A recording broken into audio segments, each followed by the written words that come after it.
So good afternoon to everybody. Today webinar is going to discuss a very important topic in interventional cardiology in general, and in particular for distal left main, which is the intravascular imaging and the role of intravascular imaging in guiding the procedure and in improving the outcome. I think we have a lot of data coming more and more up, showing that the use of intravascular imaging for planning, for guidance, and for optimization is associated with the significant reduction of MACE, and particularly in some study, not only target lesion revascularization, but also reduction of mortality. So this is going to be a very interesting subject today, and I think that it is time to give Dr. Shaolian Chen to present on latest data coming from his Cathlab and other studies. Please, Shaolian. Once again, thank you, Professor Sheiban, Professor Kumar, and all my friends on the screens. So this is the topic of my presentation, intravascular image guided by Bifurcation Stenting. I will focus on the introduction about the importance of intravascular image. So to be honest, there are multiple intravascular images to guide our PCR procedure. On the left side, it's a commonly used research tool to analyze the redistribution of shear stress in a coronary artery. So this is a typical show the distribution of shear stress after stenting circumflex from the cloud map. You can see the distal velocity is pretty slow, and this patient had a 1-year incident with stenosis at the distal part of circumflex. So far, from the study, you can see there are multiple intravascular image tools, including IVOS, OCT, FFR, also NIRS, as well different combination of different image tools. So let's back to the very early stage findings about the IVOS in PCR era. So from left to right, you can see IVOS is superior to angiography to identify the presence of calcified lesion, to identify the severity of calcification, and also to identify the plaque burden, detailed information about the lesions, about the vessels, and also, one more very, very significant importance of IVOS is to very precisely assess the stenting expansion. So let's go through from case. So this is the distal left main bifurcation after culotte stenting technique. Use one 3.5 by 24 DS insert and another two 3.5 stent in the RAD to left main. So according to the angiography in the middle shows the final result was very, very beautiful. IVOS measurement shows the minimal stent area was around 9.1 millimeter square in left main, 5.2 millimeter square in SIR, and 7.8 millimeter square in RAD. So from both angiography and IVOS, so it looks a very, very acceptable result. But when we perform step-by-step, slice-by-slice analysis at the circumflex, you can see from the 11 o'clock to 5, there was no any stent struts on the vessel wall.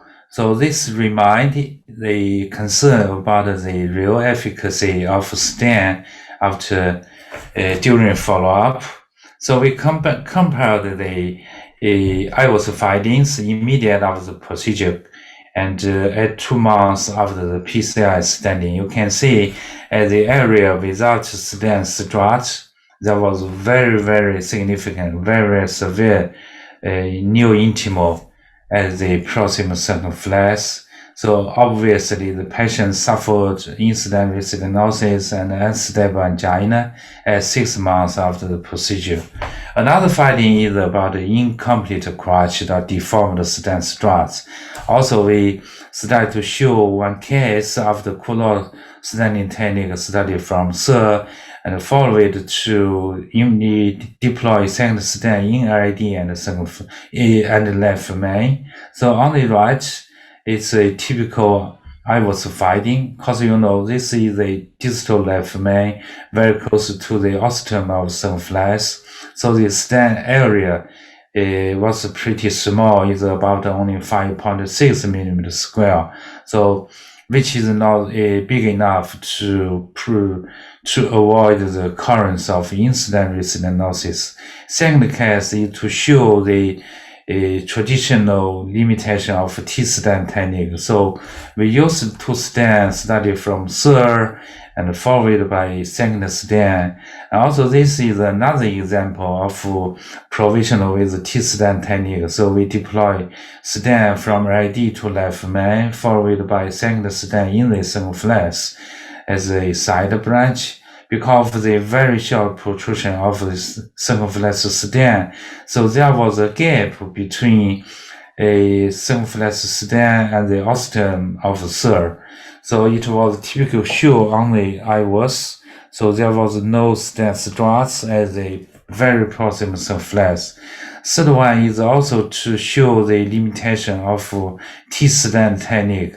So exactly, after provisional using DS from RAD to left main and the second stent in the circumflex. I think these are very, very traditional provisional with 2 stent technique to show the multiple floating stent struts at the distal left main from IVUS. These are very, very common complication of the coulor stent technique and also provisional with 2 stent technique.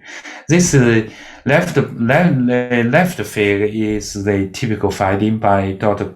Ricardo Costa to show after successful final kissing balloon inflation by classic quash.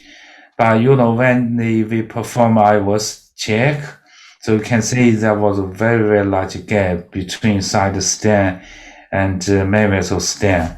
And also, I was very clearly showed the 3 layers of stent struts. So it's a very, very typical feature of incomplete quash. Right fig came from our previous study to compare DK and classic quash. This was the immediate IVUS image immediately after classic quash. So also, red arrow shows the 3 layers with large gap between first and second layers of struts. Because, the first and second layer of struts came from the side stent. So it means the main vessel stent could not completely crush the side stent. So we can imagine the patient will be at high risk of stent thrombosis. So a few years ago, Excel trial reported 3 years finding clinical results to compare the effect of stent deformation with the patient without the stent deformation. So at 3 years follow-up, very high rate of MACE in the patient with stent deformation. Also, 5 years ago, we performed very, very long-term follow-up from our patient after DES. So we provided a new classification, new concept about the stratification of stent fracture, which was not common, but it's also not rare. So according to our findings, we classified stent fracture to the 4 types, studying from type 1A to type 4. So based on the IVUS findings, so you see after 1 to 3 years of follow-up, there was a very high rate of incident stenosis, total occlusion, very high rate of requiring tight lesion revascularization, as well aneurysm and definite stent thrombosis among patients with stent fracture compared with patients without stent fracture. Also, another key issue is a criteria to identify optimal procedure according to the findings. Result from Korean study proposed 8765 mm² for left main POC area, proximal ID, and circumflex. But Excel trial reported different minimal stent area, which were 10 mm² for left main, 7 for LID, and 6 mm² for circumflex. But for non-left main bifurcation, there was no data to show the optimal criteria of IOS measurement for non-left main coronary bifurcation. But our DCAL study, which is ongoing, to compare IOS guidance with angiography guidance for all left main bifurcation. But in that study, we used 6.5 mm² for proximal vessel, main dot vessel, and dot vessel.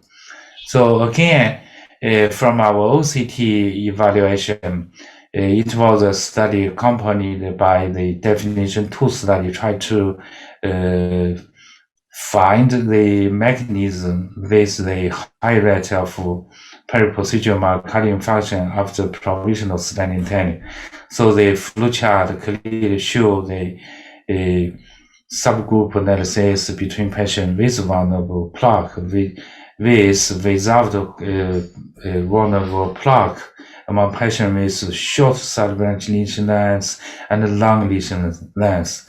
So finally, from the figure, this was a summary of lesion distribution according to the OCT findings. So in patients with long side branch lesion group, while having very high rate of vulnerable plaque, but from the figure you can see most of the vulnerable plaque localized at the POC area towards at the ostium of side branch. I think this is a very important finding to guide our PCI procedure for complex bifurcation. Also from the OCT finding, now we can understand why there was so high rate of PMI after provisional for complex bifurcation, because for most of the patients with long side branch lesion group, they have had high incidence of vulnerable plaque as a POC area toward side branch. This is a very, very important thing for our intervention cardiologists. In contrast, for patients with short side branch lesion group, even there are some rates of vulnerable plaque in the main vessel, but most of them localized at the main vessel wall towards the side branch, opposite to the side branch. I think it will be very safe when you deploy a long stem from distal main vessel to the proximal main vessel without any change, any impact on the side branch. So this is 1 year follow-up to compare the correlation of side branch lesion length with the tight vessel myocardial infarction. Absolutely, because the much more common, very high rate of vulnerable plaque in patients with long side branch lesion. So after 1 year follow-up, still very high rate of target vessel myocardial infarction and target lesion failure in the same group compared to patients with short side branch lesion group. So ladies and gentlemen, in conclusion, even we have multiple choice of different kinds of intravascular imaging, but the basic use of intravascular imaging to assess the lesion specificity, to assess the stent expand status, and to analyze, calculate key variables immediately after stenting to predict long-term clinical outcome. Also, intravascular imaging is very useful to guide the selection of the technique and devices. So these are very, very important uses of intravascular imaging. But again, let's address the importance of intravascular imaging, which does not equal to intravascular imaging use. So on the other hand, when you use intravascular imaging to guide your stenting procedure, we have to make our stenting procedure as perfect as possible. Thanks for your attention. Professor Chen, it was a wonderful talk. Actually, it implied everything. Just one doubt, actually. You told the DK Crush 8 criteria, the side branch, what is the sizing you told, 5, 5, 6, and is it applicable only to the Asian population or everybody? Yeah, actually, it's not. It was not published, but according to our previous DK Crush trial, we finally decided to use this criteria. Maybe after 2-3 years, when we finish the DK Crush 8, I think this criteria will be published. Xiao, I think there are so many discussion about which technology to use, which type of intravascular image to use, OCT or IVUS. So what is your opinion? Because I think it is two different modalities which you should know when one can gives you more than the other. That's correct? Yeah, correct. I think this is a very, very practical question for our community. Basically, for left-man bifurcation lesion, I prefer to use IVUS, but for non-left-man bifurcation lesion, OCT is the first choice. On the other hand, from my presentation, I did not provide any information from our DK Crush 6 to compare the FFR guidance and geography guidance. But for left-man bifurcation lesion, also FFR is not routine use. During our practice, I think last year one consortium proposed the importance of FFR guidance for this left-man. What about, what about data? I think with IVUS, we have so many data. We have accumulated so many measurements, and we can really feel more confident with what we are seeing with IVUS more than what with OCT. OCT can give you more details, can give you more three-dimensional reconstruction of the vascular bifurcation. I think is very, very nice and very to see it. So I think combination of both, the future should be combination of both together. Do you think it's could be possible? Yeah, I think it's possible. Also, recently, I don't know if it's available in Italy and in India. So from Boston Scientific, the combination of IVUS and OCT will be available in December in China. Oh, not yet. We do not have that. I know that there is some investigation there about this modality. To combine OCT and IVUS together. But till now, I don't have. We do not have nothing on the market. No prediction to come in December like in China. Even in Thermo Thermo also bringing it. Yeah, right. Thermo is doing the same thing. Also, another one local company will launch their combination of IVUS with the OCT next year too. That's sure going to be, very attractive and yeah. Yeah, exactly.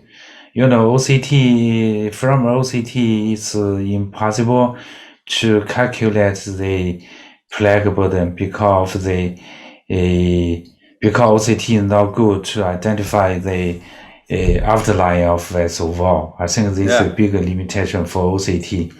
But for IVUS, particularly for the calcified lesion with the thick calcification, it will be not easy for IVUS. Also, IVUS is insensitive to thrombus. Both are good, our friends. Yeah, absolutely. Absolutely. Yes. So can we go ahead with the next talk, sir? Time. Okay. Actually, my talk today is very difficult to handle because after we have seen so many data coming and showing that intravascular imaging is absolutely not mandatory but very important, have a very great impact, important impact on the outcome. So I would start saying that angiography alone is often insufficient to guide the PCI because we have really many difficulties to have precise imaging of and to have good visualization of what we are doing. And we know that intravascular imaging can provide so many information about plaque distribution, vessel sizing, and stent selection, jailed wire side branch, predicting carina shifting, and so all these things that have been also mentioned by Shaolian before. And of course, the guidance in pre-PCI assessment, that means for planning your procedure, so you can characterize the plaque, whether it needs debulking or not, how long is the plaque, how much. So everything about, everything about your lesion, and you plan your procedure accordingly. And during the procedure, of course, can guide you for in measurements we are based on to optimize our stenting, as well as the expansion, the position of the stent, and so on. And just to give you an idea of what we are speaking about, this is an angio following distal left main stenting with culotte technique after kissing balloon inflation and pot with high pressure balloon. And we went with IVUS, and you can see angiography seems really fantastic result. But if you look with IVUS, you can see that there is a malapposition of the stent in left main. Left main is much more larger, and you can see that following again repot with larger balloon. Now we can have another view. But if you look on angiography do not change anything. But you can see here that stent shown by IVUS, visualized by IVUS, is completely different from the baseline and after report. So this can give you the idea of what we are speaking about. And now we have really so many trials, randomized trials, showing that IVUS can improve significantly outcome, not only for target lesion revascularization, for instance, stent thrombosis, as I said before, but also reducing mortality. And you can see here in this recent meta-analysis, myocardial infarction is reduced, target lesion revascularization, stent thrombosis as well. And same also for intracoronary optical OCT, and the state of the art. We know that now we have more data on OCT, but not that much as IVUS. So we do not still feeling confident with measurements coming from OCT. I think within the next short future, we will be more confident in using maybe both, as we have discussed together. And now, if we look also on guidelines from European Society of Cardiology, you can see that IVUS only is included here as class 2A level of evidence B should be considered to assess severity of unprotected left main lesions, as well as the guidance during the procedure at the same class level. And OCT is not still reaching the same class. So I have no argument to object to the use of intravascular imaging guidance in coronary interventions, and particularly if we are discussing on intervention in distal left main. So my first remark is, if intravascular image is not available in your cath lab, do every effort to make it available. But in the meantime, we can discuss how to do with an inexpensive imaging modality available in almost all cath labs. And this, what I am speaking about, is stent enhancement, which is available in most angiographic devices, works with identifying the markers on the balloon positioned inside the stent, and assuming that those markers will move in synchrony with the stent struts. So several frames will be overlapped and centered centered on balloon markers, and then we can have imaging, precise imaging of the stent, the metallic stents, and you can see here in this figure. So stent enhancement can be useful during post-dilatation, ensuring position of balloon inside the stent, to assess the result after high pressure inflation, that means stent expansion, to minimize overlapping when it is performed, and to detect stent rupture, stent longitudinal crash, wire crossing through the stent strut, stent deformation. All these situations can be difficult to reconstruct with IVUS alone even, and highly depend on operator intravascular imaging skill. So sometimes it could be needed also to combine stent enhancement with IVUS if you have IVUS. And we have some data also coming from the literature showing that stent enhancement, the use of stent enhancement, can be associated with improvement in clinical outcome, as it can provide information about stent expansion or stent deformation. So if one will treat these situation, this will lead to an improvement in an outcome. I just going to show you some examples. This is ostial lift main lesion, direct stenting with 3.58 stent deployed at 18 atmosphere, post-dilated with 4.5 per 8 millimeters at 20 atmosphere.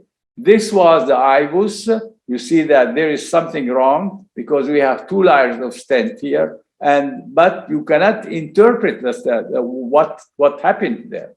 If we look on stent boost, then you can see exactly that this was a rupture and this dislodgement of a strut here, a piece of stent beyond the other one, beyond the original one, but this was due to rupture of the stent. And this was treated by another stent inside, and you see now everything is corrected and also confirmed by angio as well.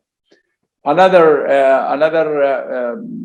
stent fracture here in 2 points. It's very clearly seen, and this might happen when you are using very large balloon. That means you are overexpanded the stent, particularly when you are a much larger balloon than the original size of the stent. Like in this case, 4.5 per 8 in 3.5 stent size. Of course, depends on the size, the stent design, but it's almost, I think that 3.5 will never reach 4.5 without any deformation of the stent.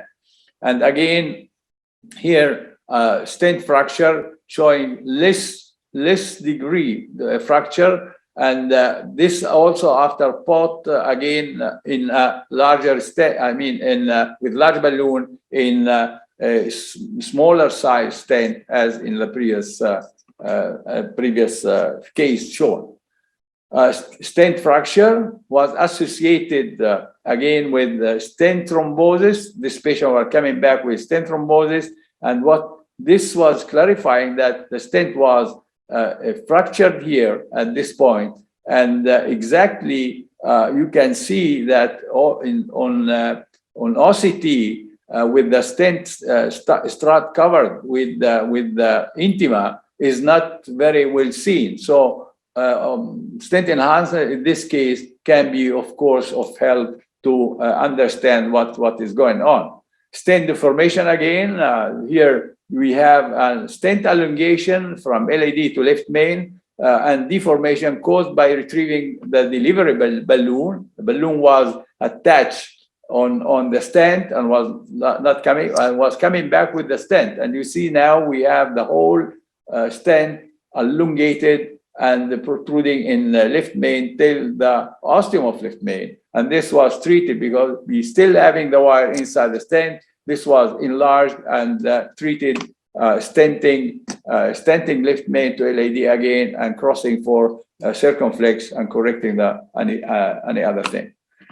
Stent in left main is not well opposed here. You can see that in order to recross after provisional stenting distal left main to LAD, we tried to cross to circumflex with the wire, but something was going wrong because the balloon was not advancing here. So we took this stent enhancement. You can see clearly that the second wire was going beyond the stent outside, re-entry in the stent and recrossing to side branch to circumflex. And this absolutely important to understand or to see and to correct, because otherwise you can deform the stent, you can crush the stent with the balloon. If you will have the passage of the balloon here, then the stent will be crushed, and this will be associated with bulky metal in the left main, and of course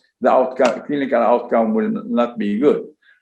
Stent under expansion, as you can see, this is can be seen very clearly on stent enhancement, and this you have also confirmation on IVUS that what you are seeing with stent expansion corresponding the same data coming from IVUS as well. In stent restenosis, again showing that it might be due to under expansion of the stent at the circumflex. Provisional stenting, again, you can see how to cross distal crossing of the wire. You can also monitor that by stent enhancement, and you all can see that this can be also confirmed as in IVUS, just showing the same what you are seeing on stent enhancement.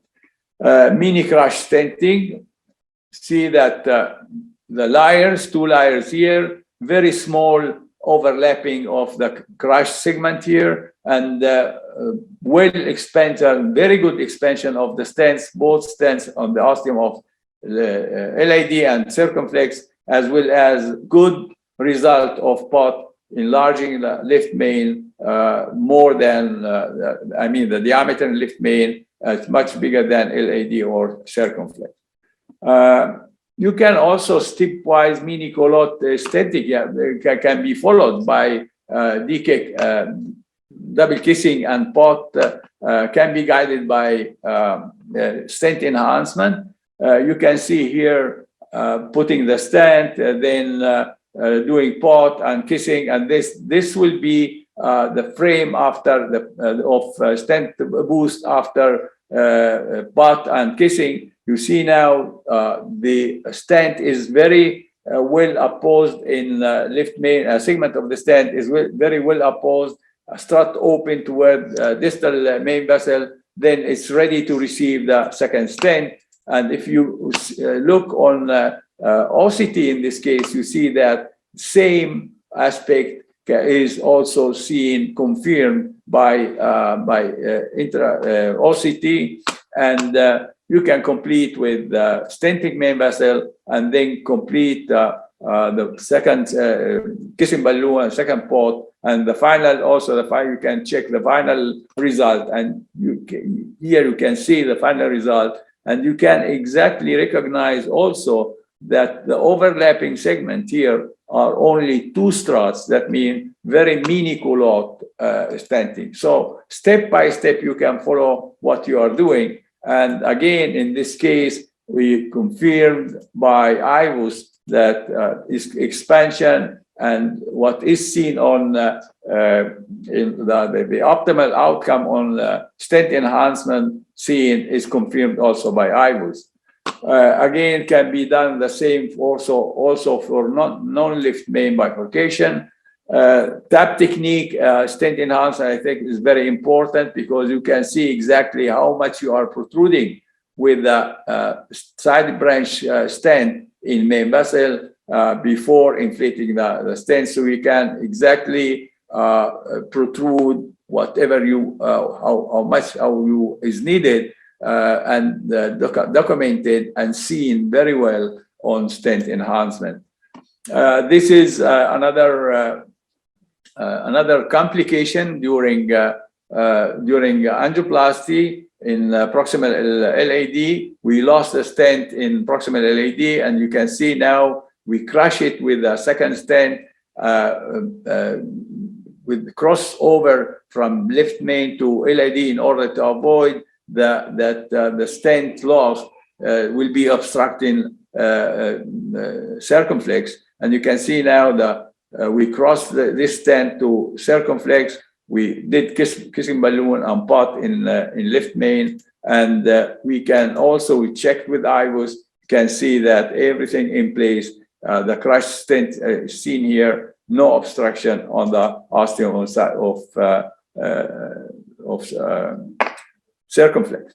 Reverse tap, also this can be done and can be seen step by step with the stent boost. And you can see exactly distal wire crossing here in this case, as well as no gaps between the two stents left with the reverse tap. This is finally provisional stenting. You can see just to show you how the difference between in outcomes if you are doing adequate pot or not. This was not adequate pot, and you can see that there is no difference between the diameter of the stent in left main as compared to the diameter of the stent in LID.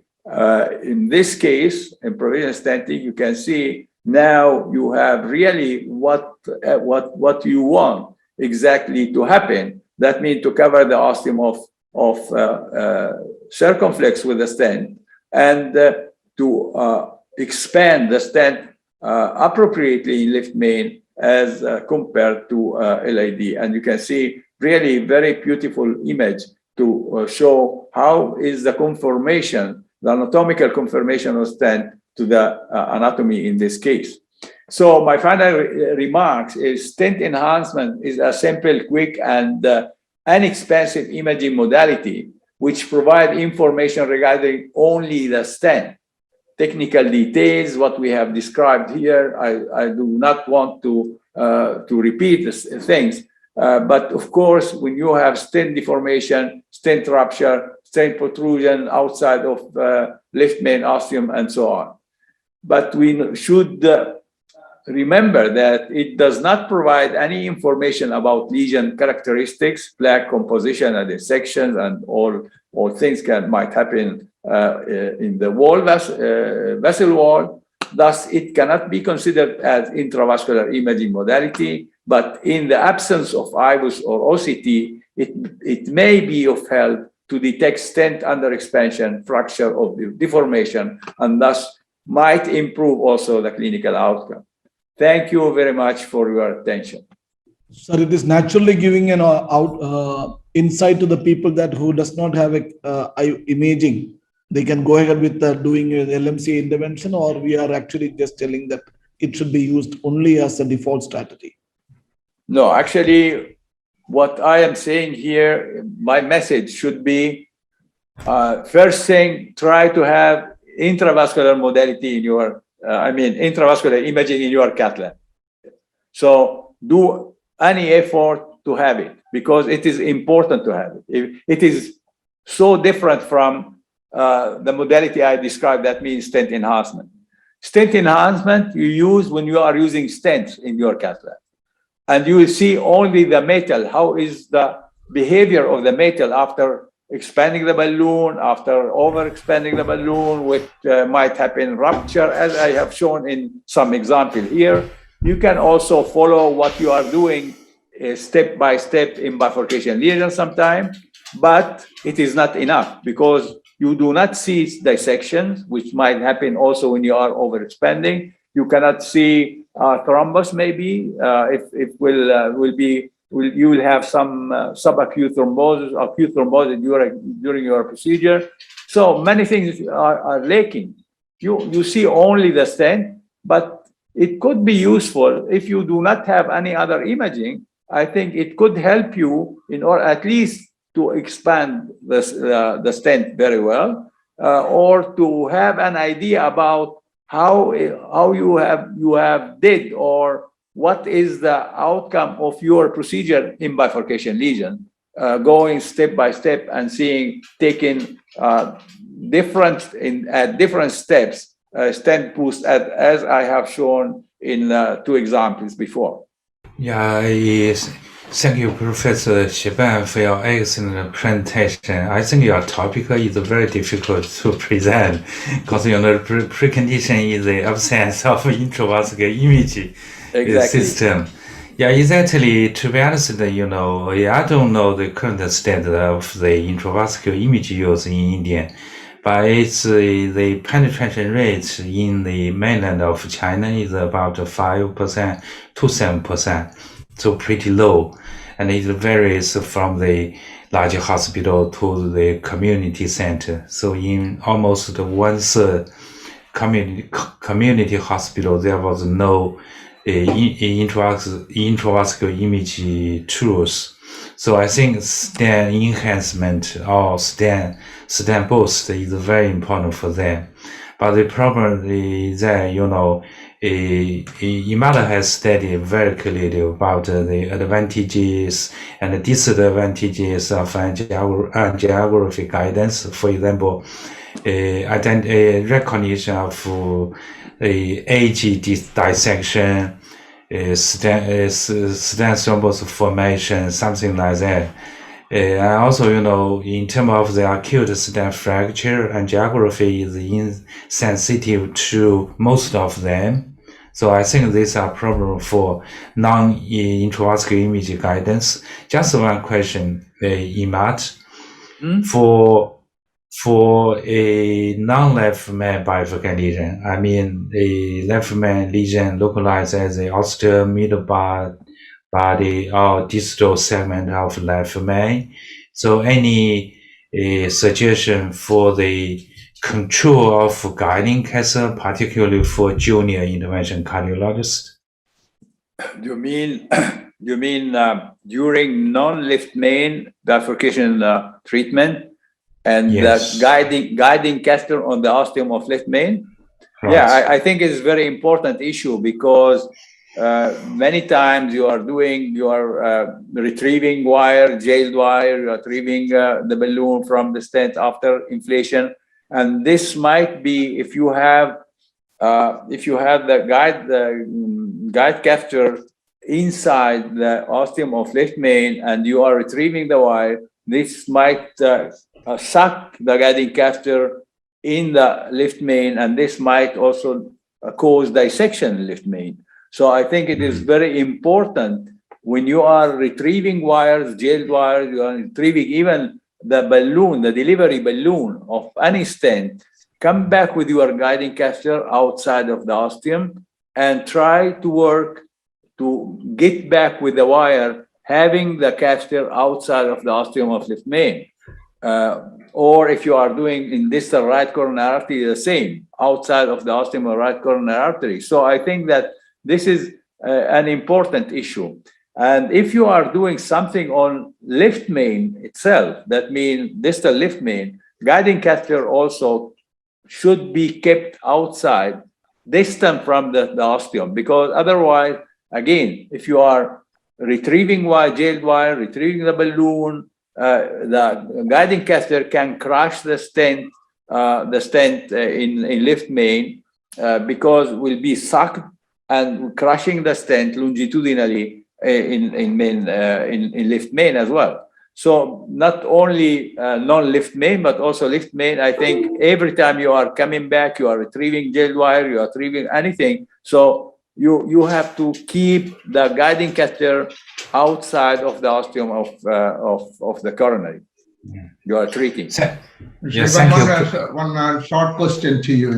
You have now both intravascular imaging and the stent boost all right is there, and I am sure you must be using a lot of intravascular imaging.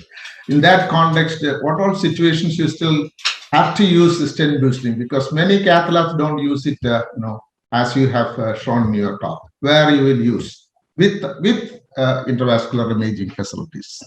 When I'll use stent boost, you mean? Yeah. Well, I mean, if you have stent boost, every time you are stenting, I will take a stent boost to see if I am not doing IVUS, at least to see whether the stent is expanded or not. After I have dilated, post-dilated, it takes just few seconds to have the balloon inside the stent and take an image. It's not cost, don't have any cost. It will take just 2 seconds, but gives you the idea about the expansion of the stent. However, I think you should keep in mind that nothing outside of expansion of the metal you put in the artery, the information is all regarding only this. You do not have any information about whether you have distal dissection, edge dissection, or whether you have left some plaque not uncovered or something like that. So I think if you do not using IVUS in any stenting technique, any stenting procedure, you can make a stent boost. It takes, again, few seconds. It's inexpensive. But of course, if you are doing complex things, I think stent boost is not enough. If it's much better if you have intravascular imaging and you can plan your procedure accordingly to the baseline acquisition of imaging. That means accordingly to the characteristic of the lesion, the length of the lesion in both side branch, particularly in bifurcation side branch and main vessel. So I think there are two different things. Actually, the question was different. He was asking if you have an IVUS, everything. Okay. Okay. Yeah, actually, this is what I also said during my presentation, that sometimes many things can be missed on IVUS. In some example I have shown there, maybe the fracture of the stent. Exactly. The fracture of the stent, you cannot every time see it with IVUS. So I think combination, the implementation of stent enhancement with IVUS in these cases will give you more information. So Professor Kumar, just one short question. So how much is the penetration rate of intravascular imaging for all comers of PISA in India? So in India, we are actually using the data tells that is only 3% in India. But most of the cases, actually, most of the people, they use usually left main intervention. And I think it is more than 70% of the people who does left main intervention, they use IVUS in India. IVUS for OCT. But the total penetration in the country, or the data tells the last year NIC data tells only 3%. Yeah, I'll tell you about Europe. In Europe, it is around 15%, not more. But of course, in some cath labs, you will have used in 60% of procedures. In other cath lab, less than 10%. What is important that in complex procedures, that means like distal lift main, two-stent technique, it is used much more. That means if we limit the usage, to only this kind of intervention, then it is used in more than 30-40% of cases in distal lift main dual stenting. Sir, can I go ahead with the next presentation? Sure. Mine is a case actually almost like yesterday's Dr. Madhu's case, which is a DK crush technique. Naturally, it is a LMCA bifurcation with imaging. It's a 65-year-old male with an NSTEMI. Patient had a Parkinson disease, old inferior MI. Angioplasty was done in 2018. PCI to distal LAD in 2018. That was the 2018. They have done two stents, one to the LAD, one to the circumflex. The electrocardiogram looked like uneventful this time. There is a little T inversion in the V6 and AVL and 1 with a mild T ST depression in lead 2. Echocardiogram, there is no definite RWMA, no MR, no good LV systolic function. Creatinine is 1.2 and eGFR is almost normal. This was an angiogram showing a significant disease in the LMCA. Actually, LMCA, you can see that 011 is the criteria. That is what we expected. Right coronary artery, if you see, it was actually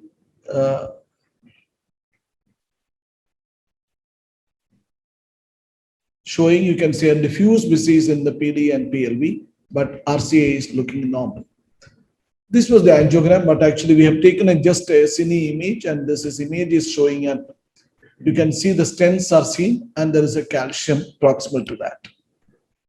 So this was the angiogram. We have taken a 7 French ABU catheter. We can see a significant disease. We just put a wire into the circumflex. The first wire goes inside. It was actually a live case I have done in one of the meetings. Taken another wire. 2 wires we put, one to the LAD, one to the circumflex. I put the wire into the distal circumflex and put the wire into the LAD. The next thing is actually, we decided to take a balloon because we planned for an OCT imaging in this case, not IVUS. So we decide, because of the calcium seen, as Dr. Chen, Professor Chen very clearly mentioned, that calcium can give an excellent information by OCT than IVUS. That is one area where OCT definitely overtakes IVUS. So we took a 2.5 into 12 millimeter balloon and dilated in both areas, both ostial circumflex and ostial LAD. Now we have taken, and this is actually OCT catheter gone inside. We placed the catheter, the second and the first marker of the OCT kept exactly on the placement where we wanted to have an information. We actually did this is actually the pre-run OCT message. We can see that, you can see the distal LAD look like 3.53 millimeter vessel. Basically, you can understand the distal LAD is a 2.18 millimeter vessel. That is a size, and we got an area of 3.53. You can see a lot of plaque inside, but the area is okay. This is actually the mid part of the LAD, which is 5.38 area, where you can see a lot of calcium there at the area or image area is okay. This is actually the LMCA proximal part of the LAD. But we missed the LMCA part. So we can see this is actually the non-standard LAD segment area. Looking like osteoproximal part is actually disease. So we decided to do one more OCT imaging to see the osteoproximal part of the LAD, which was missed in the first OCT imaging. So we did one more run. This is actually the ostium of the LAD, distal LMCA, and the proximal LMCA to be seen. So the distal LAD, actually, you can see the proximal ostial LAD was tight disease with the 1.95 millimeter square is the area. You can see a lot of plaque inside, which is mainly a fibrotic plaque with a small dissection in this part, basically because I created a dissection by the balloon dilatation. You can see this wire is actually going into the circumflex. So you can see 2 wires here. One is actually the LAD wire as well as circumflex wire. And you can see a 5.88 is the area, which is almost like a distal LMC area. You can see a small dissection extending into that part. This is the LMC area. We can understand that the LMCA look like a 4.5 millimeter vessel. So there is a 4.5 millimeter vessel and distal is only a 3 millimeter vessel. So the LAD is actually, you can see the proximal LAD was 2.99 millimeter, that is a 3 millimeter vessel. And MLA is only 1.95. And ostial LAD is a 1.57 because it is very tight. And distal LAD is actually, distal LMCA is 2.72 and the proximal LMCA is 4.28. So the disease was extending up to the distal LMCA was the message. So this is the message. So what we did actually, we did a run into the circumflex also. So what we have seen in the circumflex, we can see in the distal circumflex, the area was actually, it is a stented segment, which was previously stented, which was looking like a 3.12 is the area. And we can actually see the proximal part of the circumflex, which is actually created some dissection by us, which is the area is only showing 1.55 millimeter square, which is definitely very tight. and with the dissection by the balloon dilatation. So you can see a lot of fibrotic plaque, and the proximal part of the circumflex is actually a 3.21. You can see that exactly proximal part, almost at the ostial part is okay, but just after that there is a tight disease. So we decided to take a cutting balloon because it is a severely tight fibrotic disease. So we decided to take a Wolverine balloon, which is the new cutting balloon of. We can see that it is not well opened up even after balloon dilatation. So you can see the second frame, it is not very well opened up. We just went with a little more high pressure and then dilated. And we took the same cutting balloon into the circumflex, that is again 3 millimeter, because we know that the 3 millimeter can be accommodated even in the circumflex, which is actually a 3.2 millimeter vessel. So we dilated both, then we decided to take the stent down. The stent into the circumflex, which was actually a 2.75 into 15 millimeters science expedition with a 3 into 12 millimeter balloon. So we actually put a stent, there was a crushing done. We took a wire out, and there is two, you can see the rewiring was done. That is the first step. We actually put a stent, the balloon crush was there. Then we took the balloon wire inside. This wire is actually crossed. You can see it is actually almost like a non-distal cross. We took one balloon, that is 3 into 12, and another 3 into 12. This is the first kiss. We did a kiss 3, 12, both the balloons. The initial balloon dilatation, the balloon was slipped out. So we kept both the balloons together, and then a final first kiss was done. After the first kiss, we decided to we can take a pot. We did not do a pot in this case, and we just took a stent directly. That is a 4 into 28 stent, which was actually the vessel was seeing up to 4.2 millimeters. So we took a 4 into 28 stent, which is extending up to that. After the 4 into 28, we thought there is a disease extending to the first OM. So we did not take at that one. After the balloon dilatation, what we decided is we did a pot, 4 into 12 millimeter balloon pot. We don't want to go for a high pressure. The same balloon size was taken, not 4.5 balloon. We kept the pot exactly at just one, almost at the carina. Almost you can see that the position of the pot was important. So after that, we took a wire. We wanted to have a mid cross. What we usually do is actually take the wire distally and then take the wire back, and then we can see that there is a crush was very good. So probably there was little struggle for entry. My entry aim was not to enter to the distal circumflex. My entry aim was to enter into the circumflex and then go into the, this is actually the wire. My plan was to take the wire into the circumflex. You can see this wire. I don't want the wire to go down, but wire I just kept a bend again. You can see the wire is through the stent strut. I want to go to the OM. That was my aim. My aim was to take the wire into the OM. So my wire is actually one wire into the circumflex and one wire into the circ to OM and one into the LAD. So then now I just wanted to understand that wire, how my wire crossed, whether it is a mid cross or it is a right cross or not. So now we are actually just taking only the crossing part of the stent. So we have done you can see the bifurcation is only for, we did not take a full run, only to show the wire crossing. We can see the wire crossing was exactly the mid cross. It is almost like a mid cross we got. So we got a mid cross of the wire. After that, what we have do is actually, we know that there are a lot of stent struts are there, and there is a mid cross. You can see this is actually another three-dimensional picture, and see, and it is almost like a mid cross, but lot of crush, lot of stent struts are there. Then we took a balloon. This is actually a 2.5 millimeter balloon, which you should understand that the same balloon I have taken earlier for a pre-dilatation.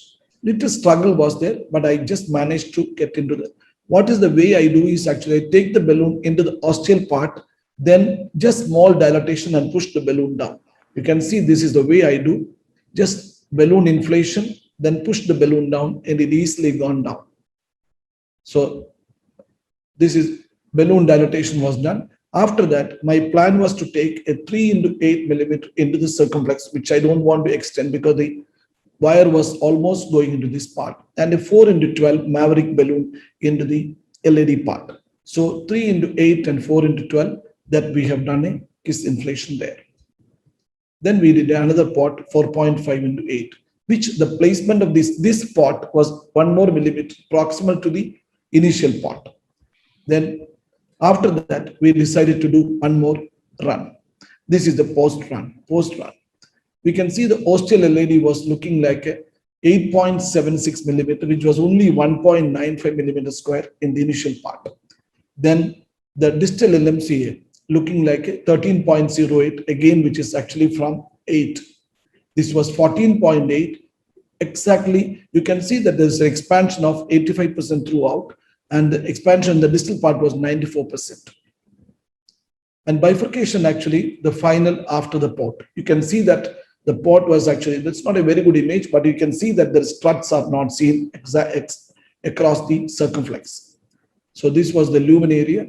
You can see the expansion was very good.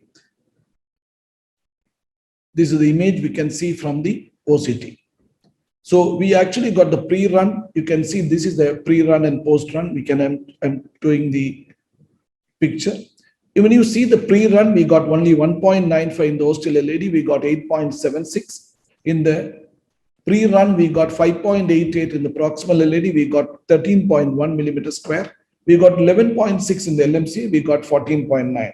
So we got an adequate expansion throughout, and the result was very good. This was the final result. Thank you very much. Thank you, Prathap. It's absolutely excellent. My just concern is about when you are repeating, let's say 3 or 4 times the OCT, then I think that you should care about contrast media in this patient, particularly patient who have already high creatinine. I think this cannot be used, so you should limit. So what is your strategy? I mean, cases with some kind of kidney insufficiency. So actually creatinine is 1.2 in this case, and we don't do an injection in these cases. The injection will be done only during OCT. We never do an injection in these cases. We use only 10 ml for the injection. Okay. So the total injection was 35 ml. In one shot, actually, we have taken a half shot LMCA bifurcation part. So it is a 35 ml and it is 1.2 creatinine. If the creatinine is very high, definitely this is actually one place where we will try to use only IVUS as the imaging modality. That means zero contrast. Procedure. We have done is nearly 44 cases completed, sir. Yeah. Well, actually, I think zero contrast is really fantastic way to go on.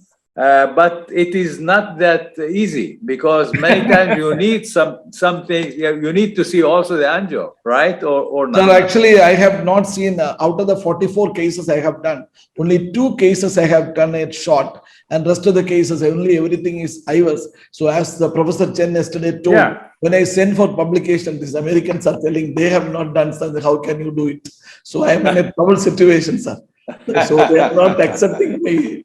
So yesterday, Professor Chen very clearly mentioned that point yesterday. So I was so happy to hear that. Yeah. Actually, I think it is it's reality. 50% you need to do some injection, but it's fine. I mean, it's the right way to go ahead with in patient who had high creatinine, of course. Yeah. Yes. Yeah, congratulations to your excellent case. You demonstrated the technique of DK quash step by step very, very clearly. Absolutely. So as last evening I said, what you have done is much better than what I have done. Just one question. So what's the balloon size for balloon quash after stenting circumflex? 3.5, right? It was actually a 2.9 was the vessel size. So we took a 3 millimeter in the osteoproximal part and a 4 millimeter because it is nearly 3.8 by OCT. So we have taken a 4 millimeter and 4 and 3 and 4. Okay, so this is these are balloon size for final kissing, right? Yeah. My question is that what's the balloon size for balloon quash? I mean, immediate after standing circumflex, you did a proximal optimization for side stand, and then you go to balloon quash. So what's the balloon size for balloon quash? That actually the first balloon crush or the second one? First one. First one, I used a 2.75 millimeter balloon, which was available on the table. I used it, and then probably usually in our cases, when the LMC LED is looking like a 3.5, I take a 3.5 millimeter balloon is the usual crushed size. And here, the balloon available on the table I have taken. Ideally, I take a 3.5. Yeah, I understand. So the balloon size for first balloon quash, a little bit undersized for the left main diameter. So, yeah, from my experience, it's very common to get the difficulty to re-ballooning circumflex after standing or after balloon quash. So if you increase the balloon size to do balloon quash or part of the main vessel, I think it will be very easy. You know, we don't need to use a new balloon to get into the circumflex. My second question is that I found during cutting balloon inflation, you did not remove the wire from the circumflex. So do you think it's very safe? Because you are very experienced. It is very, very safe to have a cutting balloon. Whenever I do actually I'll be showing the next program, the calcified lesion. There also I will be showing that cutting balloon can be easily taken. Only thing is when you take a rota burr, then you should remove the wire. Otherwise, can be safe. Okay. So the new generation of cutting balloon is very, very friendly used. And also very easily trackable also. Yeah, right. In my case level, for some cases who had the incident restenosis after provisional standing technique with one stand, I usually used one cutting balloon in the main vessel and another NC balloon in the side branch to do kissing. It's also very, very safe. Okay. Yeah, just to share with you. Which guiding catheter you use? Yeah, usually I prefer to use the same French guiding. 7. Same French EBO. Because the high profile, I mean, you will be more easy to track to cutting balloon in 7 French rather than 6 French. Yeah, right. Thank you. Sir, can we go ahead with the talk, sir? Bahuleyan, sir, please. The role of imaging in decision making of left main PCI. Now let's look at how it is useful in decision making of intermediate left main. This is a distal left main intermediate lesion. We used to do fractional flow reserve. It came as 0.67. You agree that it is significant. And procedure guidance, we used to use the IVUS, and then it is 4 millimeter square. So very good concordance between the FFR and the IVUS in the distal left main situations, unlike the non-LM where you have divergence. On the right hand side, there is another distal left main again into intermediate. I think this we have used IVUS first to assess the severity of the lesion by the minimal luminal area. From both the limbs, from the LAD and the circumflex, we have done the pullback and found that the smallest one is from the circumflex, that is 5 millimeters square. And then we said, we thought, we have to have further evidence, and then looked at the FFR from LAD and circumflex. Is 0.87 from LAD and circumflex, it is 0.90. That means it is not to be treated at the moment because functionally it is not significant. So here again you will find that there is a concordance between the minimal luminal area and the FFR. And the ESC, this has been shown by Sheiban that the class 2AB indication for the usage of intravascular imaging, especially IVUS, to optimize the stent implantation and to decide the severity of the lesion for treatment. And as regards the algorithm, they have placed the use of IVUS first to interrogate. And if we find that the MLA is less than 4.5 millimeters square, revascularize it. If it is more than 6 millimeter, then you conservative manage. And in between 4.5 and 6, consider using the functional assessment, FFR. IFR, of course, we don't have much evidence. So the first slide I was showing that the change in our own practice itself. Earlier on, we used to use FFR in the assessment of severity of left main. Now I think we are on to using intravascular ultrasound, and it is more convenient, and rather than taking all the struggle to do an FFR, especially when you have associated downstream lesion, the LAD and the circumflex. Now this is a case, simple case looking like that, distal left main relation, and the ostia of the LAD and the circumflex may appear as not involved, and then you can use thinking in terms of a provisional stenting. And of course, from the IVUS, what are you really looking for before you decide on further procedures? You would like to know what is the status of side branch ostium, and what is the status of plaque burden over there, what is the length of the lesion of the side branch. So one has to make a pullback from both LAD and the circumflex and study the ostia. Ostial lesion, if it is there, significant. So say there is data that if it is 3.5 millimeter square down, the plaque burden is more than 50%, then you have to be taking care of possible side branch ostial issues after stenting. In this case, you will find that the LAD is only having a minor plaque. Of course, it has flight from the LAD pullback, and the circumflex pullback, it is very nicely opened up. So, and you will find that this is only a distal left main lesion. The side branches are free of disease. The second thing which you should look at the plaque distribution and the plaque morphology. Here you can say that the lesion is actually calcified, and the calcified calcification is intimal, most possibly intimal calcification, and possibly it is not a thick calcification. I agree that IVUS is not a good tool to assess the thickness of the calcium. OCT is probably the choice, but here you can see that some reverberations over here, and then possibly it could be managed by balloon-based techniques. Now, the other things which we would look at the designing on the stent sizing. Stent sizing is decided on the reference segment, basically the distal reference segment. So you have to find out a relatively healthy area with lesser plaque. And if you can see the EL nicely more than 270 degree, you can use the EL to EL dimension, or otherwise you take a lumen dimensional. At least two diameters are taken with a 1 quadrant separate out, and then you take an average of it. In this case, it was 3.5. Proximal also, you should take the same way, the proximal reference. And the length between the distal and the proximal reference accurately gives you what's the length of the stent you should choose. That's one of the advantages of imaging. So this is 26 millimeter stent length, and you can also identify the port length. Port size is based on the proximal LM dimension, and proximal the port balloon length is from the carina to the proximal extent of the stent. So it is available shortest balloon is 6 and 8. So you should see that stent selection should be able to accommodate the port balloon. And so here we have used a 3.5 millimeter stent across the circumflex. It has been placed from the ostium, and then a port balloon was used on the proximal left main size 4.5.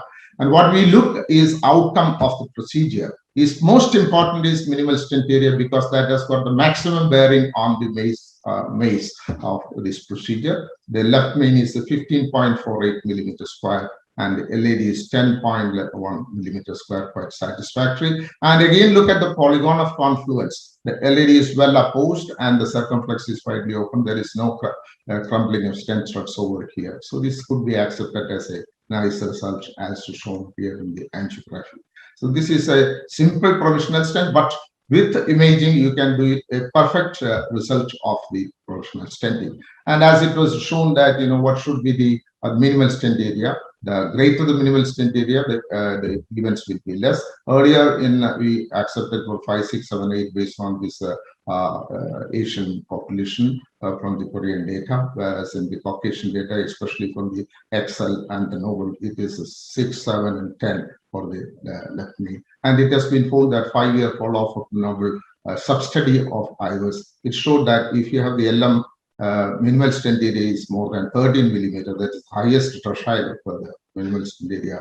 The 5-year event rates, that especially the target lesion rate is 0%. So you should try to achieve the maximum minimal stent area. Now, OCT, of course, because of its high resolution, the stent-related observations are much better than IOS. It has got also some other advantages. I have shown you that to have the idea about the circumflex osteal stenosis or plaque burden, you have to have a pullback from the circumflex. If you take the data from a pullback from the LED, it should not be satisfactory. Whereas in OCT, the run from this LED could give idea about the circumflex opening. When it comes to the carinal area, you can find out the circumflex coming up, and the area and the diameters could be made or measured. And the other thing is that, you know, wiring, the stent structure wiring could be made out nicely, as Prathap has shown, that OCT is very good for that purpose.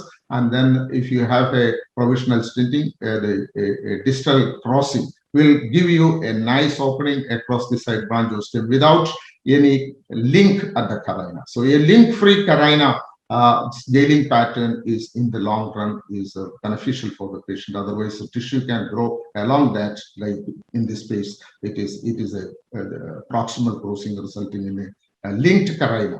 Tissue can grow in and then produce the restenosis part, and even it can be to stent thrombosis. So jailing pattern across the side branch, need of a kissing balloon inflation, these all can be accurately made out from the OCT. And OCT has got calcium. Calcium, from the volumetric analysis, you can have more quantitative aspects of calcium. That is the calcium arc, if it is more than 180 degrees, it is 2 points. Calcium thickness, if it is 500 microns above, it is 1 point. And length is 5 millimeter, and more is 1 point. There are 0 to 4 points. So if a lesion, calcified lesion, has got 4 points, definitely under expansion is going to be higher. Plaque modification technique has to be brought in. Yes, IOS also has got a scoring system. I think a circumferential, that is 360-degree calcium, 1 point. And when you have a more than 270-degree calcium with a length which is extending it to 5 millimeter more, is another 1 point. And calcific nodule, which is the most difficult calcium morphology to be deal with an interventionist. That is again 1 point. And if the vessel is less than 3.5 at the site of the calcium, that is also adding on to 1 point. So we have, or if the lesion has got a 2 or more than 2, some calcium modification techniques have to be brought in other than the balloon. Now, left main, often when in the Cathlab, we find a lot of calcium, and calcified left main is a common thing when you on left main, as it's shown here. This patient has got distal left main lesion and long lesion in the LED and long lesion in the circumflex, satisfying definition 2 complex distal left main with heavy calcium. As you shown here, a pullback from the LED to LM, the calcium arc is more than 270 degree, and then you see calcium nodules on either sides, on opposite sides. Very difficult, these sort of situations. And you will find that another pullback from the circumflex again, there is a calcification at the osteoproximal portion of the circumflex when it is coming to the left main, and that is carried on with another thick calcium in the left main with significant narrowing at the distal left main. So this is again requiring a calcium modification technique, and then in this patient we have used rotational atherectomy first to both circumflex and the LED, and especially after this sort of calcium modification atherectomy devices, you have to have another imaging run to see that your procedure has been effective to split the calcium. Especially when the arc is more than 180 degree, a split of the calcium will improve the compliance of the vessel and enhance the expansion of the stent. As it is shown here, there is a worrying portion of the rotational atherectomy on this left circumflex and some cuts on the left main. Here also the calcium which was in the distal part of the left main, which was nodule, which is modified because of the wire bias. Well, of course, the lady's preparation was not satisfactory. Therefore, we have to bring in cutting balloon as well as the OPN balloon to prepare the LED lesion. And here, a tap technique was chosen. Basically, DK crush would have been a possibility, but because of so much of calcium and possibility of a crush imperfectness, I thought we'll go with a tap stent placed from the left main to circumflex, which was 3.5, and then the stent into the LAD was 3.3, and then of course Kesava inflation, and the port was done, and this was the final result of that procedure. Again, we have to see our procedure was adequate or not. Minimal stent area 14.4, quite good, and LAD is 8.6 is acceptable, and you see the polygon of confluence. There is only a small protrusion, it's not much, and it is well opposed and expanded stent without dissection on the side. This could be accepted angiographically as well as IVUS wise. Now, IVUS is very useful to detect complications during the procedure, and that will lead to saving the patient. That's very important. This is again a distal left main. You will find that circumflex is a tight disease. We are not very sure that ostium of the LAD is affected or not. You see that when a pullback is made from the LAD to left main, LAD shows an eccentric severe plaque. Of course, it is fibrous, not calcification. So I think LAD is also involved. As usual, the proximal and distal references were made out, and then with run from both LAD and the left main. And this again a tap technique was used, as Professor Sheiban has showed. Stent boosting could be used here to find out how the tap stent is placed without much protrusion into that. And after the tap, this was the result. We thought it is quite okay, but okay, we will stop with the procedure. But as usual, customary, we do the pullback. You see the pullback from the LAD to the left main, and you see a lot of thrombus coming up at that site of the confluence, of the polygon of confluence. So we were surprised, why is it happening? It would have been a nice procedure. ACT was okay. And we also discussed, as Professor Chen has pointed out, that it could be a vulnerable plaque at that point, right where the bifurcation point, you will have vulnerable plaque. So anyway, what I did was that we gave an intracoronary abscissiment followed by a kissing balloon inflation again, and this is the result after that. Again checked. You can identify the complication, you can correct it and check it whether your correction was okay at that level of point. So you see the stent is expanded well, the thrombus has disappeared because of the acute dethrombotic effect of abscissiment, and you can see that the polygon of confluence is now clear, and this is what is the final result of that, with an MSA of left main 13.8 and LAD of 8.57 and confluence of polygon of confluence is expanded, and this is the protruding stent, a sharp protrusion over here. I think it is quite acceptable. More than 6 months now down the line, patient is okay. We are just closely following the patient. Now, another complication again is also shown by Sheiban in several cases. He has shown that the acute stent deformations in Excel trial, it was around 6.5 in the ostial area of the 6.5 in the proximal left main, and out of which majority happened in the ostium. And you can see that here the stent is 4.47 proximally, and when it comes to the extreme proximal portion, it gets to smaller minimal area of 3.10 with a duplication of the stent layer. This was actually a longitudinal compression, which of course I have used the stent boosting here. That's why I said stent boosting clearly gives an idea. And then used another balloon dilatation and repeated that. Then it became all right with a 4.42 millimeter diameter at that particular time. So in terms of detecting all these complications, if you believe only on the angiogram, you are likely to miss, and it will have its adverse effects. That is where imaging helps us to see that. And for ostial details and ostial delineation, IVUS definitely has got, at the moment, has got superiority over the OCT. That is why in certain cases, distal bifurcation part, OCT gives more ideas, and proximal ostium, if it is required, you have to have an IVUS. So two modalities of imaging at the moment, if you have in the Cathlab, it is quite useful.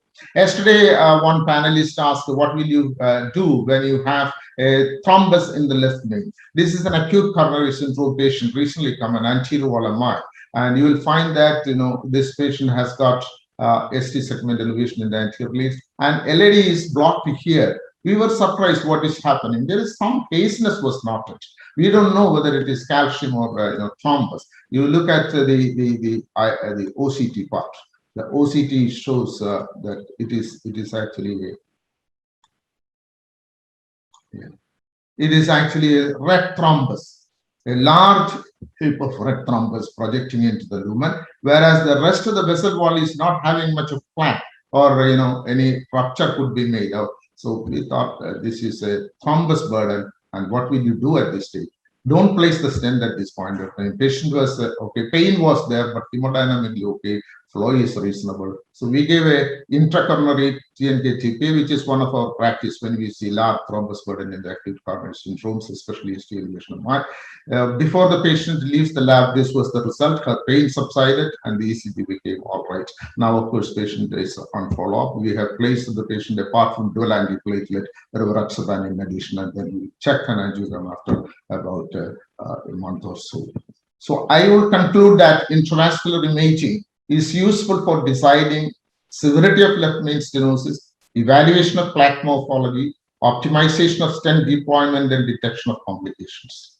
About 50% of the procedural changes may occur when you start using intravascular imaging, and that is, of course, to the favorable effect for the patient. Achievement of higher final minimal stent area is enhanced by IVA guidance, and MSA final has got highest bearing on the major adverse cardiac events. Thank you very much for your patient listening. Thank you. Thank you. Thank you very much. It's really very, very excellent presentation of dealing with other aspects that you can also detect by intravascular imaging, and the usefulness of these techniques during a procedure, like the complication you have shown, like thrombosis, like my concern is to ask you, I mean, when you have the suspect that there is some thrombus, particularly large thrombus, and you go with IVUS devices, how much is the risk to dislodge some thrombus distally, I mean, to embolize the thrombus? Yeah, I think that's a very interesting question. I have done that. Especially optical coherence tomography, because this last 1 year we have the thrombotic occlusion, especially this COVID time. We have seen a lot of patients, especially young patients, and I used the OCT very safely without distal embolization and no reflow phenomenon. And I have repeatedly used, and I don't know why. Is it this particular case? It is not a laminated thrombus. It is actually a projectile thrombus. But I think after the procedure, there was not. IVUS, of course, it's a little higher, slightly higher stage compared to the OCT. And of course, we are going to the OpStar catheter for the OCT, which will be still smaller in French size. And I think that could be used safely if it is required. I think this is an important point. Yeah, I fully agree. OCT catheter is not a catheter, it's a wire. So it's very, very safe to cross the lesion using IVUS catheter for STEMI patient.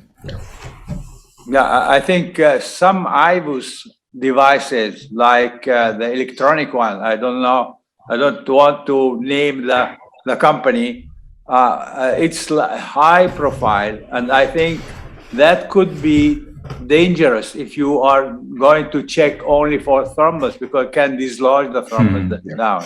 It's very high profile. Yeah. Right. Slow flow is easily induced by any kind of cancer with a larger profile. So just one short question. So how old is the patient for your last case?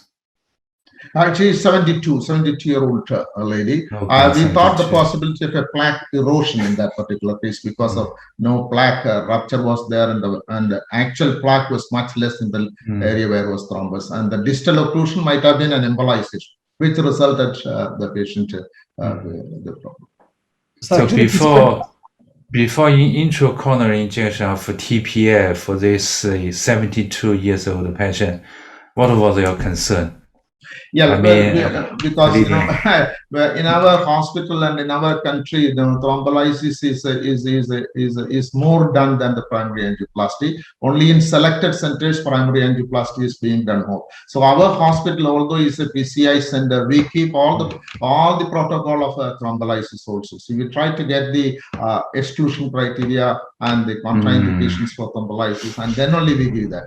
And after the diagnostic angiogram, we had enough time because patient was stable to get all the story about the possible, the contraindications for thrombolysis, just like intravenous thrombolysis, and then only we give that intracoronary. Actually, you use an intracoronary or intravenous, sir? No, intracoronary, yes, given. But the professor, when the dose is very low, actually, we use Yes. 1/4 of the dose, sir. We used actually 15 milligrams with a gap like that. So with that, we finished. Almost half dose. I mean, it's enough. Yeah. Yes, that's right. And But that's some why at people the use end of the 25%, sir. With pardon? Some people use 25% of the dose. That is what people Yes. Yeah, my next question. It's only demonstrated by imaging. Otherwise, it would have been disaster. I think it depends also on the age of thrombus. That means if it is very fresh or not very fresh. Yes. So how much you can use? Or how is necessary to use? How much? No, I think, usually it may be 40 milligrams. And then, if you, in this particular case, I have used 15 milligrams. And that too, yes, 5, and 5, like that. 15 milligrams and stopped with that. And we have had previous experience of using intracoronary TPA in such situations. Okay. And patient was coming to you for acute coronary syndrome? Pardon, Sheiban? The patient was coming for acute coronary syndrome? Yeah, she came for acute STEMI anti-Role. How long time was starting? I mean, the chest pain? It was around 10 to 12 hours. Oh, our average reaching the hospital was is not that hours. fresh. I mean, that was not. It's not all that fresh. It's not all that fresh. Yeah. Okay. Thank you. Yeah, my common field STEMI case is that because you have all the facilities, device in the coronary artery, in the Cathlab. So I think the first choice should be primary PCR. Because you have check OCT, you have guide one in the position. Now here I didn't plan to place a stent because it was only thrombus burden. And if you place a stent, it will lead to high degree of no reflow phenomenon and repeat stent thrombosis. So this is a situation we diagnose plaque erosion and treat it without stenting, even if the patient was planned for a primary PCR and taken to the Cathlab with that indication. So I think this is a situation we leave without stenting. Well, to treat that thrombus or not, the way of treating that thrombus is not a settled issue. Some people bring back the patient back and give an intravenous lysis, or some people totally rely on antithrombotics and possibly anticoagulant rather than total emphasis on antiplatelets. Because there is no stent there, it is fighting against the thrombosis. So you can bring in anticoagulant in addition. Actually, in some cases also, we are using thromboaspiration. Right. And particularly in the smallest vessels, then left main, you can aspirate completely a thrombus, and you can see that there is no lesion under the thrombus. So you can leave the patient like this without doing anything, just because you have just polished the coronary from the thrombus. Yeah. Absolutely, sure. Sir, can we go ahead with the next presentation, sir? Sure. Dr. Selvamani will be presenting on this interesting case. Selva, please. Yeah, thank you very much, Prathap, for the invitation. A very good meet. Been enjoying this evening. And I will just be showing, okay, you have been discussing extensively on left main. And regarding the last discussion also, when Dr. Bahuleyan was saying, the distal embolization of thrombus, my experience, what I feel is, it is not just passing the IVUS catheter, OCT catheter. When you flush the contrast, when we give a good flush, that is where we get distal embolization in a lot of cases when there is thrombus. That is what I have experienced. And nowadays, the IVUS catheter has also become very thin. It is of all same diameter of the OCT catheter, especially the 60 and 40 megahertz catheters. And coming per se to the case now, I'll just show you a favorable bifurcation tech in the left main. So this patient is a 79-year-old male, a diabetic moderate LV dysfunction, ejection fraction of 30%, class 3 to class 4 angina. He is a COPD and cirrhosis of liver on follow-up. And renal functions and all are within normal limit, clearance of around 60. And he has a Hasbled score of 3 there, and precise DAPT score of 23 there. And you see, this is the angiogram here. Very critical LAD disease. And there is a distal left main disease also there involving the circumflex here. And this is the anatomy. Luckily, it is not very much calcified there. Except for that, I think probably it's a very tight LAD as well as a circumflex disease, distal left main disease there. So with this, what I decided is I will do it with a image guidance. As usual in our center, for all the distal left mains, I prefer OCT. And sometimes we combine both OCT and IVUS also. So this case I have done quite long time, but it's one of the old cases that I have done some 3-4 years back, if I remember precisely. So what happens is when there is a lesion here, what we generally try to know is we would like to know the anatomy, plaque characteristics, and then of course the lesion, as well as whether to put a stent here in the circumflex, whether single stent or double stent. Generally we decided on imaging. And what I did is, because it was a very tight LAD lesion, I wired both LAD and LCX. LAD was dilated.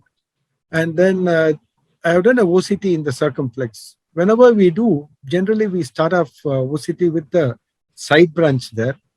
And when you do the OCT from the circumflex, so you look at the angio-core registration, like what is happening there is, because of the balloon dilatation in the LAD, you see this is an hematoma which is extending from the left main into the LAD. You can see the hematoma here also.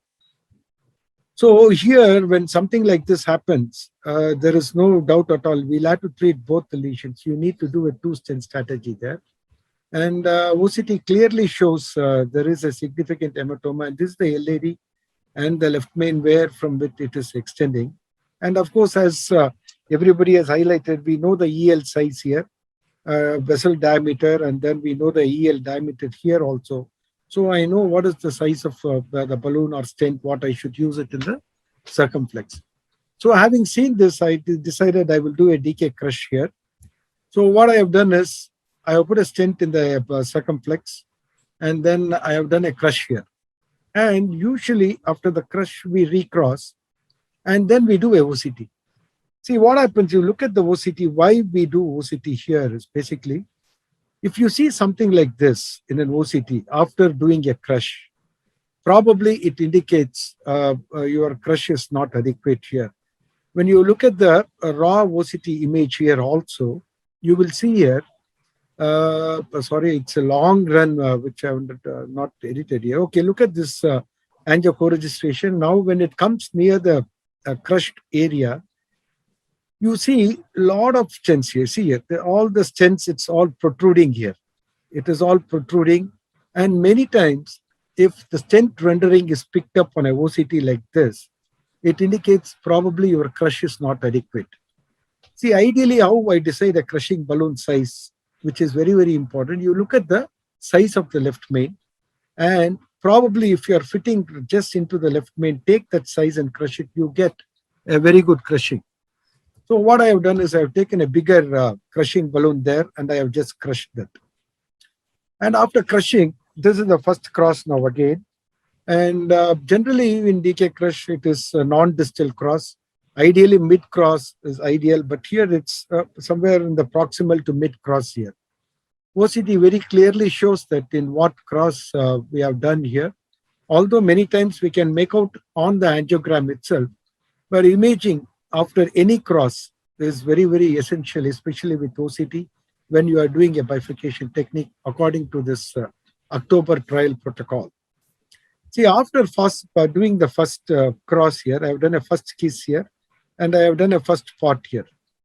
And after doing the pot, I have taken a stent there, the distal main stent there, according to the EL diameter there. It's a long stent from the ostial left main into the LAD. And then, of course, done a pot there. And then I have recrossed the stent.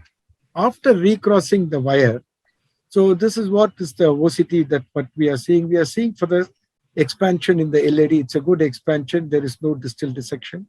And even in the proximal part, it looks to be in a expanded stent. And now we look for the crossing.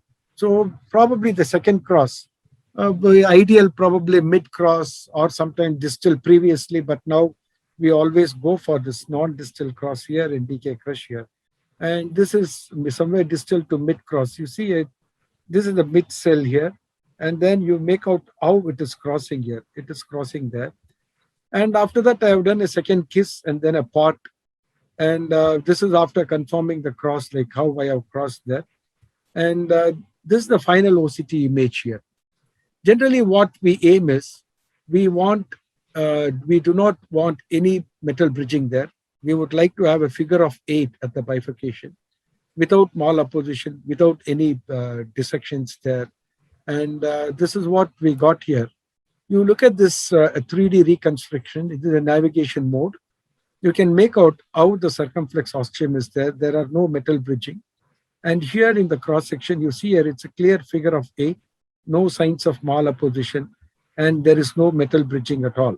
So ideally, this is what is aimed, and this can be achieved extremely well when you are using imaging, and especially if you do an adequate, good crossing, and if you size your balloons adequately according to imaging.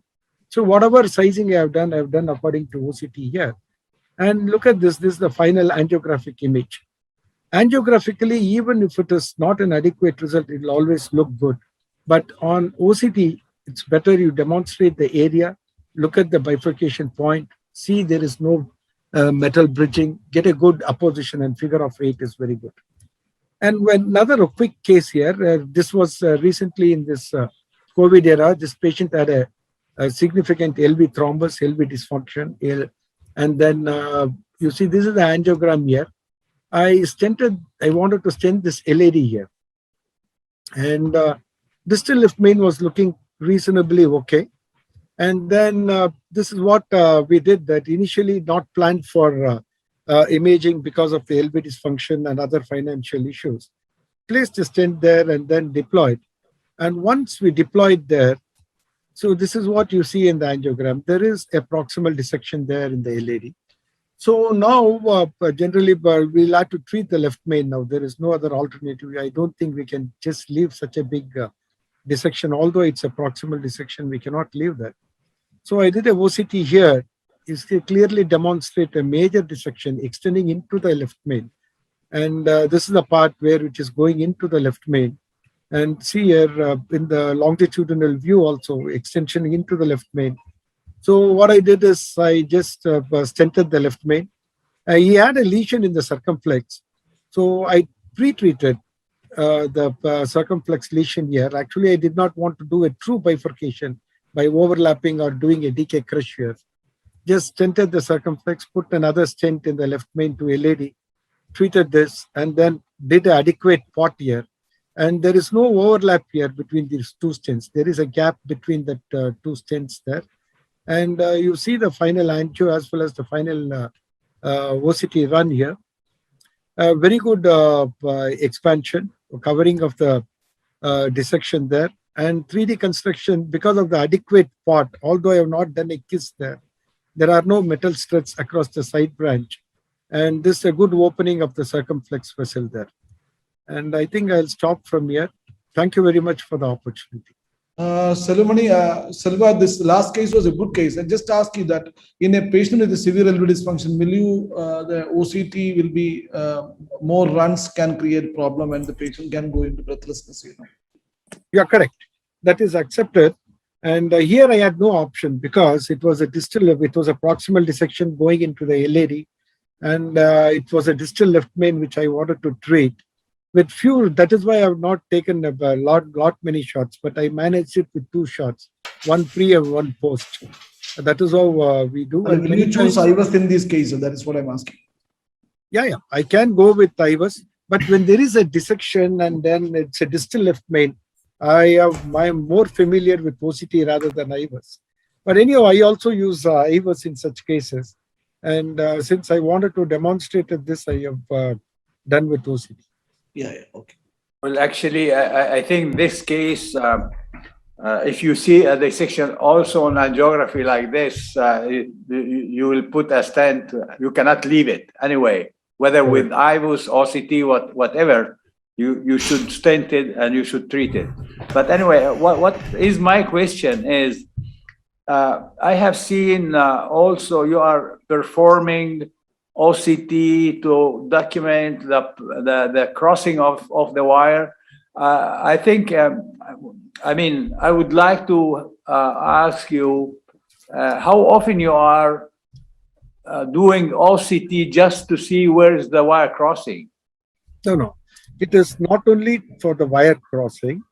Probably after the first cross, you look for the clarity of crushing, whether it's an adequate crush or not. Along with that, you see for crossing. Okay. And yeah, that is fine. And usually, even whenever we have ideal recommendation according to the bifurcation protocol in this October trial, which is a OCT-based bifurcation study, it is advisable you do a OCT if the patient is stable, if renal function is normal, LV is okay after every cross. See, what I have seen is, my experience is, if you don't get an ideal cross, probably you may not get this exact figure of 8 at the end of your procedure. Once you have completed the procedure with some other wrong cross, with wrong sizing or inadequate crushing, your final outcome, and you may not get this favorable bifurcation outcome. You might get something less than inferior. You can see a lot of metal across the side branch. That is our experience. Yeah, so if you really want to get an exact imaging like this at the end of your procedure with excellent area, probably you should follow all the steps. Yeah, but actually, I mean, crossing also depends on how many struts you are having in front of side branch. If you have a link in front of side branch, whatever. So sometimes, I mean, it's not. And the other point for me is that we do not have any data showing that this is impacting on clinical outcome. Yeah. So why to do it? No, it is not like that. It is when you see the final outcome of your bifurcation technique after your results. When you see, if you are seeing bridging collaterals, bridging metals there, probably that is not ideal. That is what we think. And there are some 2 papers, like from the Japanese operators. They have said that if you are getting an unfavorable bifurcation, that means if there are a lot of connecting carina and if there are a lot of metal bridging across your side branch, the main reasons for all those things is inadequate crushing, inadequate balloon sizing, and improper cell crossing. These are all some papers which have been published. Probably the October trial and further trials will give us more insight into this. I do agree with what you say. Yeah, I mean, we need some clinical data showing that what you are doing is beneficial for patients. Otherwise, you are doing things that based only on bench testing, and I do not think that is just enough to have bench data to apply in clinical practice, because sometimes, particularly with some modalities of imaging like OCT, you have to inject every time contrast, and I mean. This might be an issue, an important issue. I think, can I have a comment? Yeah. Yes. Yeah, I think the whole follows a perfect crushing in that, the balloon sizing, it should be like a pot technique using a balloon sized to the proximal main branch size. And that should be at the carina level and go to higher pressure so that you can get the expansion of the stent struts across the side branch. And then the crossing part becomes easier. I would like to ask Professor Chen, is it some people advocate 2-step crushing? That means a distal crush with a balloon size based on the distal vessel, and then actual proximal crush using the balloon size on the proximal. Or is it sufficient that we do only a 1 crush with a larger balloon just at the carina? That is just to clarify for all of us. Yeah, actually, for a T-type bifurcation, for example, for distal left main, 1-step balloon crush is enough using pot port balloon. But for type Y bifurcation, I prefer to use two-step balloon crush to minimize the shifting of carina. So for your case, I have one comment because the patient has some financial problem and angiographically proximal ID looking not normal. So I think proximal ID is not a suitable place for proximal landing zone. So if you can use much longer stent extended into left main, could be very safe for this patient. Just one question, is there a camera behind you? Pardon? Is there? Is there a camera behind you?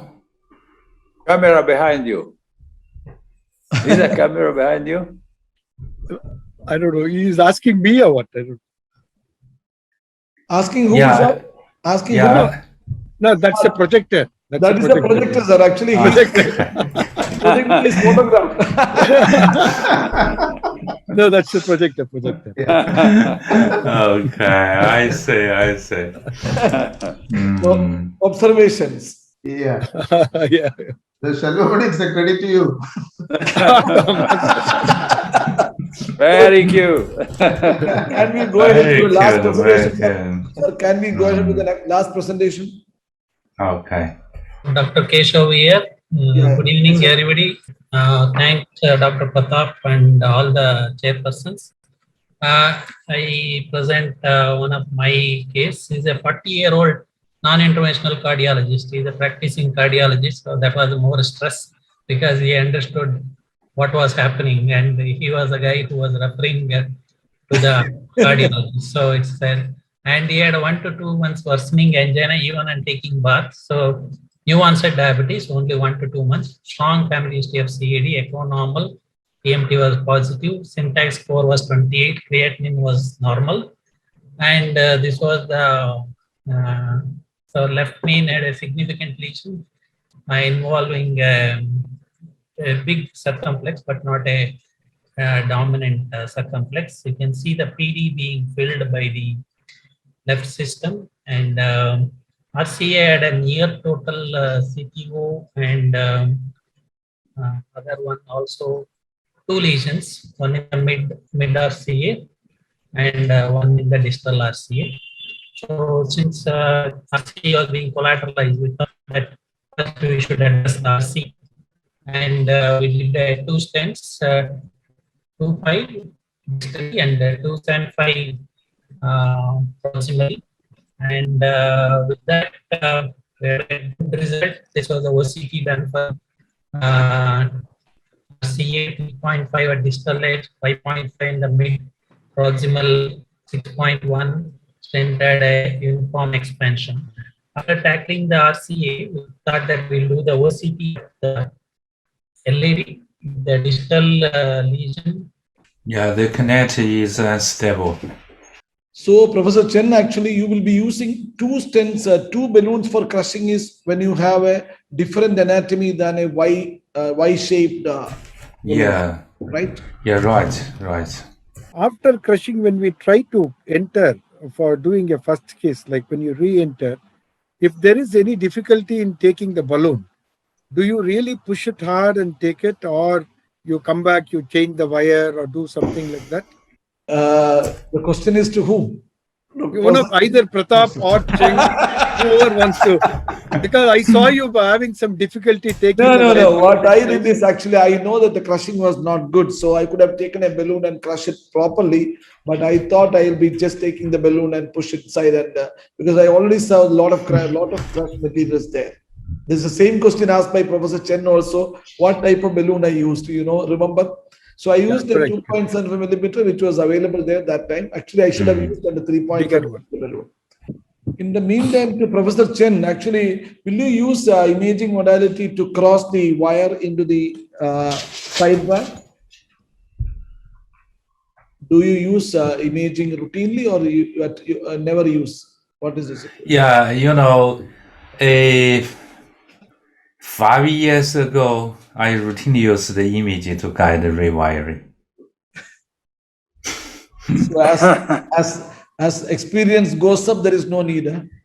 Right, right. Also, as Imad said, but nowadays still frequently use the stent enhancement for confirmation of appropriate rewiring position. I think multiple views are very important.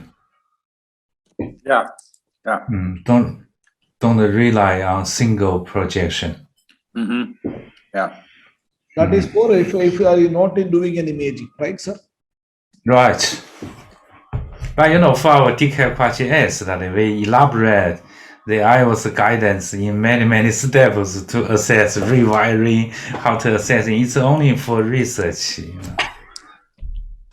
But you told that it should not be a distal cross, So people wanted to have a proximal cross only by doing an imaging.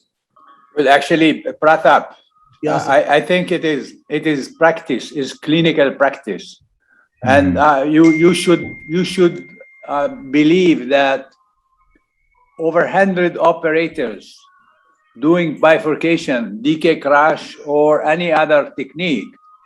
I think not more than 10 operators will use intravascular imaging guidance. So how the other 90 should do? But Imad and Dr. Kumar, in my center, intravascular images are used in more than 85% of PCI. So my answer was that I do not routinely use intravascular image to guide the rewiring, but I still use the image to guide the procedure. Exactly. Yeah. So one question to Dr. Chen. Hi. Chen, do you do regular bifurcations under imaging guidance? How often do you get the excellent result, like where there is no bridging, excellent opposition? And then how often do you get it in all cases, or there are some exceptions for that? Yeah, actually, my center is a large volume center, so annual PCI number more than 4,000. So during our daily practice, there are some cases without intravascular image guidance with a complication. So let me give you one example. When my fellow did one DK quash for AD and diagonal by the true corneal bifurcation lesion using DK quash. After balloon quash, diagonal disappeared. So it's very, very strange because he did not use intravascular imaging. So after that, he suddenly changed to use OCT guidance and rewiring diagonal successfully restore the blood flow and check OCT find okay. A side branch diagonal stent did not protrude into the proximal AD. So that's a problem. I think this is a typical case for very junior intervention cardiologists. From my hands, I only had less than 5 cases with complications using DK quash without the guidance of intravascular image. So there was a question in the chat box. So today I expanded one dominant circumflex occlusion to 4.5 millimeter to have a perfect result. Does it mean that dominant circumflex has different IVAS criteria? Yeah, can I start my comment? I fully agree. Dominant circumflex should have a different criteria of I was finding. So this is why I don't accept 8765 millimeter square criteria by Korean study group. I think it's too small. Even our Asian people are a little bit smaller than Western people, but Exactly, I think probably we have much larger vessel than you, Imad. So we should have large vessel area. Well, actually, vessel, it depends also on body surface area as well. So in small surface area, the vessel will be smaller. Right. So personally, from practical point, for dominant simple flares, I always recommend we have to get the same IVOS criteria as RAD. Very important. Yeah. So I think Professor Kumar. So I think actually, you have probably to no. If Kesava is not coming, I think you can conclude the session. Now it is the conclusion remark by you. okay. Thank you. It's my great honor to conclude this session. It's my first time. Okay, really, I'm very very happy, and it's our great honor to. It's my great honor to join this 2-day session. Today is second session. Personally, I have learned much more from your case introduction, your keynote lecture, and also our communication. I have no more comment, but just one question as my last sentence. When is next session? 22nd and 23rd. Next Friday and Saturday. Yeah, it's up to you. It's up to you. Maybe 2022. Okay. 22 and 23. Next Friday and Saturday. Same time. Shaolian, Yeah. Shaolian, you learned something today about DK crash. Right, exactly. It's to my surprise. I am very happy. Just one invitation, because in next month our CBS regular annual CBS meeting will start. So I do very warmly to invite all my friends to join our CBS meeting. So once I have a final agenda for the meeting, I will deliver to all of you. Thank you. Thank you. So next 22nd is the next meeting. 21st. 22nd. Next, Okay. it's 22nd. Yes. 22nd. Yeah, that's the 22nd. Okay. Thank you. Thank you all. Bye bye. Pleasure meeting you all. Thank you. Thank you. Thank you, Imad. Thank you, Professor Kumar. Thank you, our friends. Bye-bye. Bye-bye. Bye-bye. Hi, Prathap. Thank you, sir. Bye, sir.